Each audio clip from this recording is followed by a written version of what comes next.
What's up, guys? This is Elric, and this is my second tips and trick video for Project Diablo 2.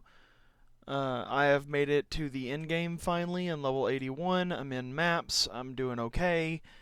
I've got some pretty good gear, but that's not really the point of the video.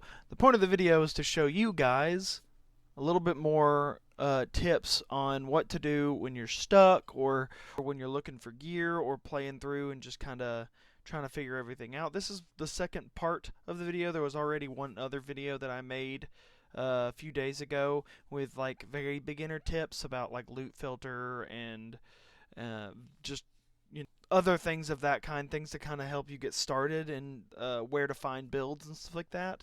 This is more about like how to find gear if you're struggling with it.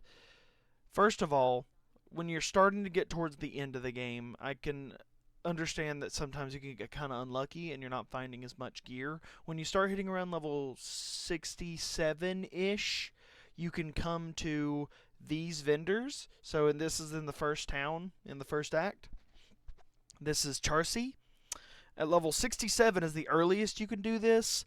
People don't recommend it. Depends on the class you're using, but at least for Assassin, people don't recommend you do this, what I'm about to do, until probably around 75, but you can start trying to at 67. The reason people don't suggest 67 is because it takes a lot longer and it's harder to find the things. The chances that you'll find the things you're trying to find are lower. And what you're looking for are things like this, like my pair of gloves. I don't even know if I have the weapon that I did before, but the Cryzard filter is going to show you things. As you scroll over all these items, it's going to show you like if it's a worthwhile item. So I'll go to my stash and see if I still have it. I may or may not. Yeah, here. Okay. So see that it has the green text martial arts claw.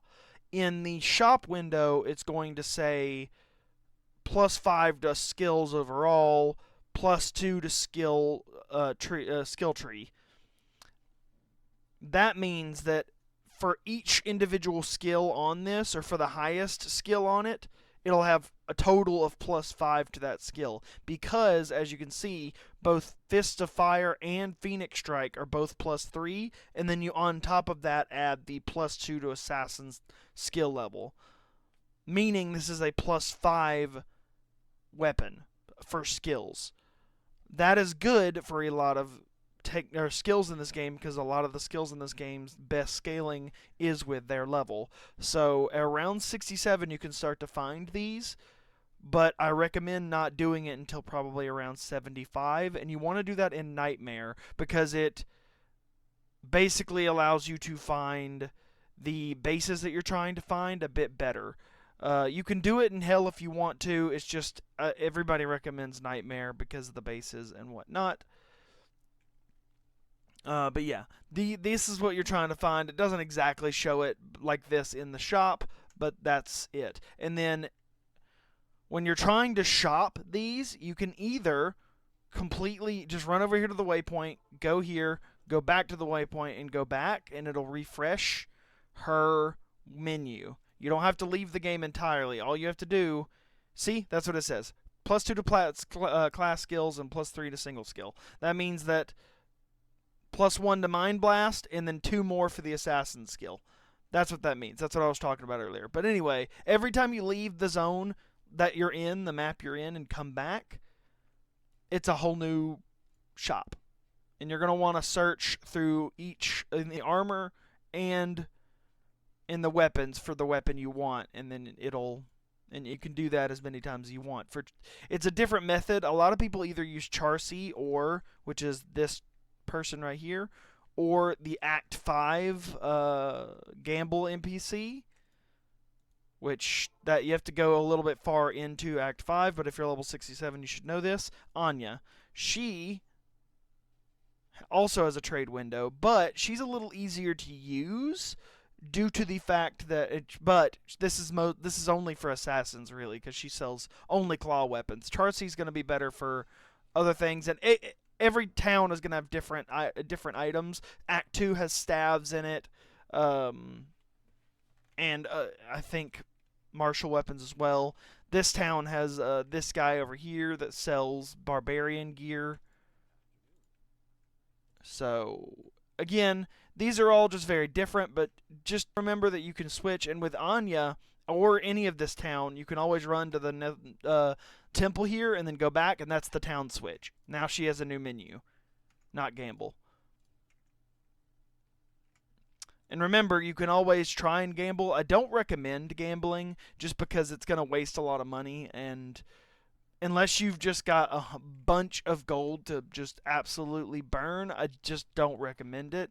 It doesn't usually bode well. You can get lucky, but more often than not, you're not going to, and it's just going to be a waste of money. And a lot of these pieces of gear are just absorbently expensive. Like this is 200,000 gold for probably a blue that you're going to get rid of. So just gambling is not for not unless you just have a lot of money to burn and are looking for a specific thing like a helmet that has a specific base that is a specific like 320, which is 3 to skills and 20 to faster cast rate or things like that, or faster hit rate or whatever.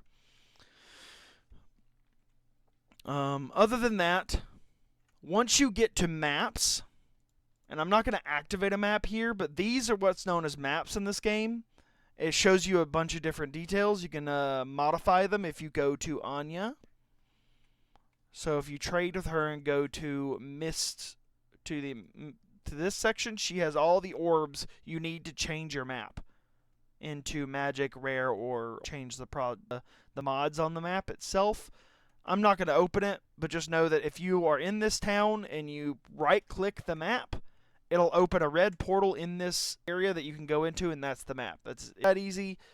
That's how you map in this game. Very easy, very simple. You can also do just all the little extra runs. On top of that, there's these purple messages.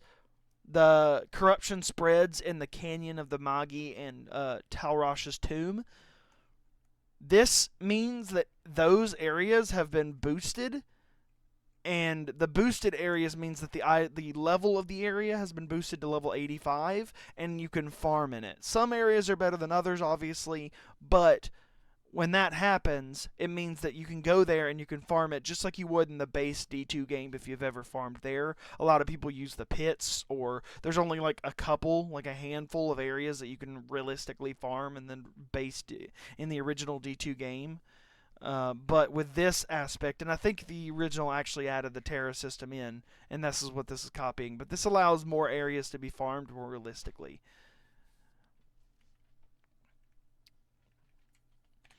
Anyway, that's basically all I wanted to say. I don't really think I have much else.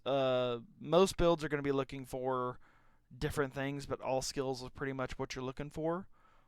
If you have any wondering about where to go next, you can always go to the Discord. The Discord right here. I'm not going to show the Discord, but it has a lot of the resources you may need. Anyway, I appreciate all of you for watching today's video, and please like and subscribe if you liked the guide. I'll talk to y'all later. Peace out.